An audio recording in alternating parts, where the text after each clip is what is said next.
बीमारी ग्वारपाठा के पौधे के बारे में। सबसे पहले हम जान लेते हैं कि ग्वारपाठा होता क्या है, एलोवेरा होता क्या है। तो आप ये जो पौधा देख रहे हैं इसे कहा जाता है एलोवेरा। ये पल्पी प्लांट होता है, इसमें काफ़ी सारा पल्प होता है जिससे एलोवेरा का जूस बनाया जाता है और बहुत सारी मेडिसिन में इसका यूज़ किया जाता है। तो इसे हम हमारे खेत खलिहान में, चाहे किसी गार्डन में, चाहे हमारे कोई खाली पड़ी ज़मीन हो वहाँ पर लगा सकते हैं। आप चाहे तो इसे अपने गमले में भी लगा सकते हैं, छत पर गमले में भी लगा सकते हैं, आपके गार्डन में भी लगा सकते हैं। कहीं भी ये इजीली ग्रो हो जाता है। और इसका सबसे बड़ी बात, इसका कोई सीज़न नहीं होता। आप 12 महीनों में से कभी भी इसको लगा सकते हैं, तो ये इजीली ग्रो हो जाएगा। और रही बात इसके फर्टिलाइज़र के लिए, तो इसे ना ही कोई खाद देना पड़ता है और कुछ भी नहीं, बस टाइम से इसको पानी देते रहिए और ये इजीली चल पड़ता है पौधा। चलिए इसके फ़ायदों के बारे में जान लेते हैं कि किस किस बीमारी में इसका यूज़ किया जाता है। सबसे पहले बात करते हैं हम शुगर के बारे में। जो शुगर डायबिटीज़ के जो पेशेंट हैं उनके लिए ये बेस्ट मेडिसिन है। इसका जूस निकाल के पिया जाता है।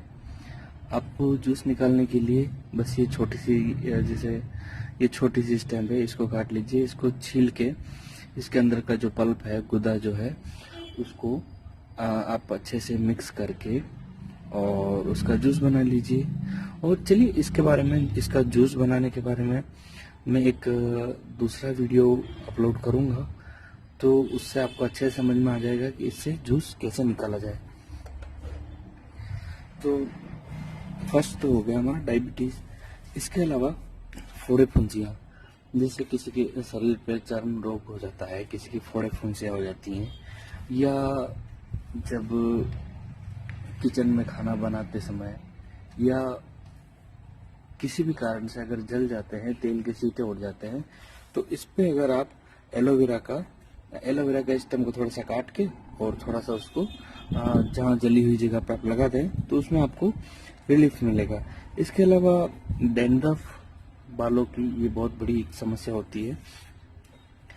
आपके बालों में डैंड्रफ को हटाने के लिए आप कई तरह के अलग अलग शैम्पूज वगैरह काफ़ी कॉस्टली जो यूज़ करते हैं आप, तो उसके लिए आप ये कर सकते हैं कि इसका जूस बना लें। जूस बना के थोड़ा सा रख लें, ठीक है, और जूस बना के रख लें और आप जब भी हेयर वॉश करें उसमें आप ये एलोवेरा लगाएं बालों में। तो इससे आपके जो बाल हैं वो भी स्वस्थ रहेंगे, काले घने बाल रहेंगे, बाल आपके इससे झड़ेंगे नहीं, ठीक है। इसके अलावा बाल झड़ेंगे नहीं और आपकी जो डैंड्रफ की जो समस्या होगी वो डैंड्रफ की समस्या भी खत्म हो जाएगी। आप ये कर सकते हैं कि जब रात को आप सोते हैं तो आप इसका जो रस है उसको आप बालों में लगा कर सो जाइए, और जब आप सुबह जब नहाते हैं उस टाइम पे उसको अच्छे से हेयर वॉश कर लीजिए। तो ये आपका एक तरीका हो गया आपके बालों के लिए। अब इससे आपके डैंड्रफ भी खत्म होगी, बाल का झड़ना भी खत्म होगा, और जो सफेद बाल हो रहे हैं असमय, वो उसको भी ये ठीक करेगा। इसके अलावा एक, जैसे कभी किसी को हो जाता है शरीर का कोई हिस्सा जब सड़ने लगता है कोई, तो आपने सुना होगा इसको, इस बीमारी को कहते हैं गैंग्रीन। गैंग्रीन नाम की जो बीमारी होती है जिसमें कोई शरीर का कोई हिस्सा कोई अगर सड़ने लगता है, तो डॉक्टर उसको ये सलाह देता है कि आपको इस हिस्से को कटवा देना चाहिए, नहीं तो ये आपकी पूरी बॉडी में इन्फेक्शन फैल सकता है। तो गैंग्रीन का इलाज सिर्फ शरीर को, जो इस हिस्से में गैंग्रीन हुआ है आपको, उस हिस्से को काटना ही एलोपैथी में उसका एक समाधान है। लेकिन आयुर्वेद के अंदर आप ये सामान्य से दिखने वाले पौधे में इतनी क्षमता है कि गैंग्रीन रोग को भी खत्म कर सकता है और आपके जो शरीर का जो अंग में आपके सड़न लगी हुई है उसको ठीक कर सकता है, उसको कटने से बचा सकता है। इतनी इसकी क्षमता है। इसके अलावा नपुंसकता में भी आप इसके जूस का प्रातः सेवन करें खाली पेट, तो उसमें भी आपको लाभ होगा। इसके कोई साइड इफेक्ट नहीं होते हैं। इसके अलावा जैसे रक्त में अम्लता बढ़ जाती है, एसिडिक जो हमारा रक्त बन जाता है, तो उससे कई बीमारियां होती हैं। मुख्यतः आप जानते हैं कि जैसे चर्म रोग हो जाते हैं। चर्म रोग में आपने पता होगा आपको एक्जिमा हो जाता है। इसके अलावा सीजियोसिस हो जाता है। ये कई तरह की बीमारियां रक्त में अम्लता बढ़ने से हो जाती हैं।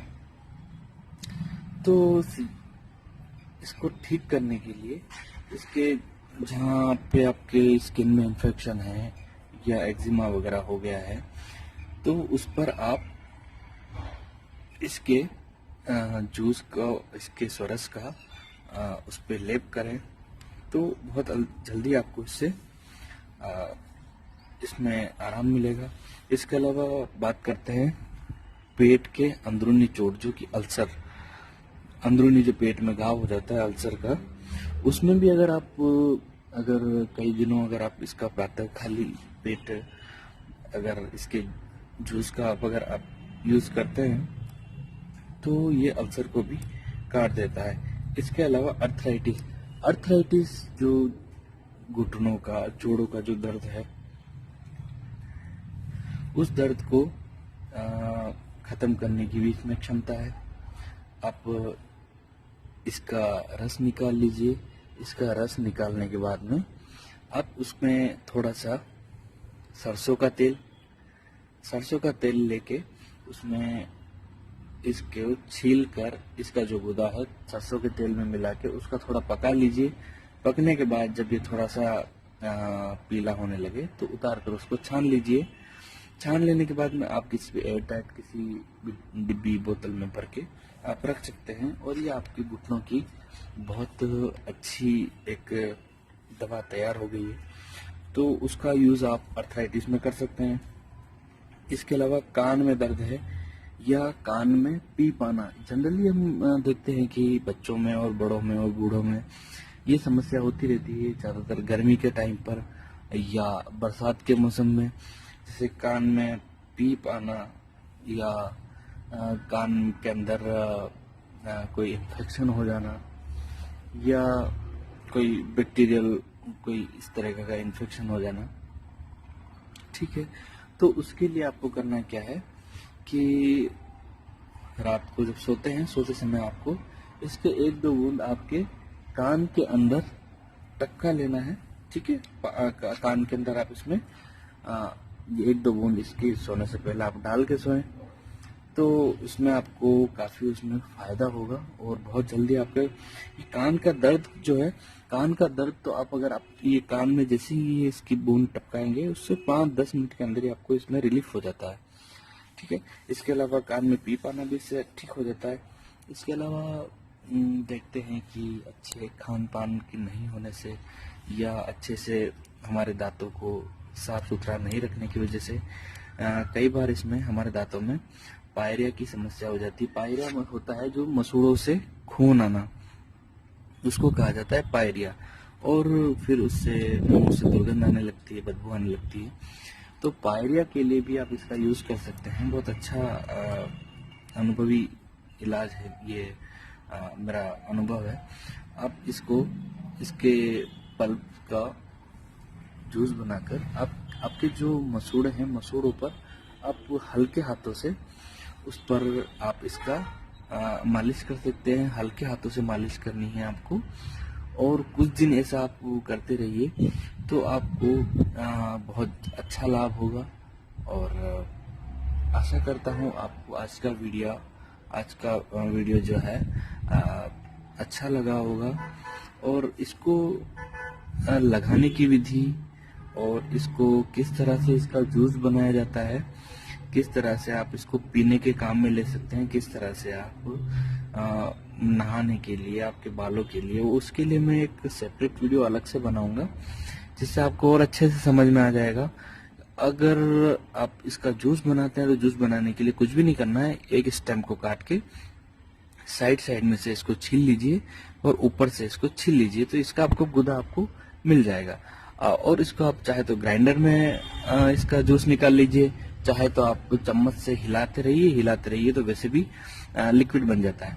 और अब चाहे तो उसके अंदर टेस्ट के लिए आप उसमें कुछ नींबू मिला सकते हैं, ठीक है, तो उससे आपका इसका फ्लेवर बहुत अच्छा हो जाएगा, आपको टेस्ट अच्छा लगेगा। और इस एलोवेरा का कोई किसी तरह का कोई साइड इफेक्ट नहीं है। ये टोटली देखा जाए 50 जो डिसीज होते हैं, जो बीमारियां होती हैं जो स्किन से रिलेटेड और ये सभी, उनमें और बहुत अच्छे से कारगर है औषधि है, ये बहुत अच्छे से काम करता है। और देखिए एक बहुत बड़ी विडंबना है कि ये इसका सबसे ज्यादा उत्पादन और सबसे ज्यादा ये भारत में उगता है, ठीक है, वर्ल्ड में, और ज्यादा कहीं इसका उत्पादन नहीं है।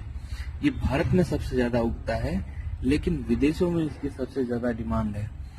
हम लोग क्या करते हैं कि हमारी जो देसी जो वनस्पतियां हैं, देसी जो जड़ी बूटियां हैं, उन पर हम ध्यान नहीं देते हैं, ठीक है। और जब इनकी डिमांड विदेशों में बढ़ती है, विदेशों में इनकी ज्यादा मांग बढ़ती है, तब हमारे कान खड़े होते हैं, तब हम अपनी जो हमारी जो देश की जो संपदा है उसके बारे में, तब हमें इसका पता चलता है कि हमारे लिए ये कितनी उपयोगी है, ठीक है। आप जानते हैं कि इसका जो जूस है वो यूएसए और ऐसे यूके, यूएसए ऐसे बड़े देशों के अंदर में जो विकसित देश हैं, उनमें इसका जूस 1000 रुपए लीटर बिकता है, ठीक है।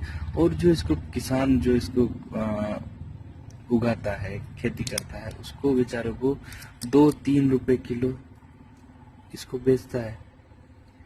तो ये देखिए ये तो बड़ा ही दुर्भाग्यपूर्ण बात है ये। पर चलिए हम बात करते हैं इसे अपने घर पे कैसे उगाएं।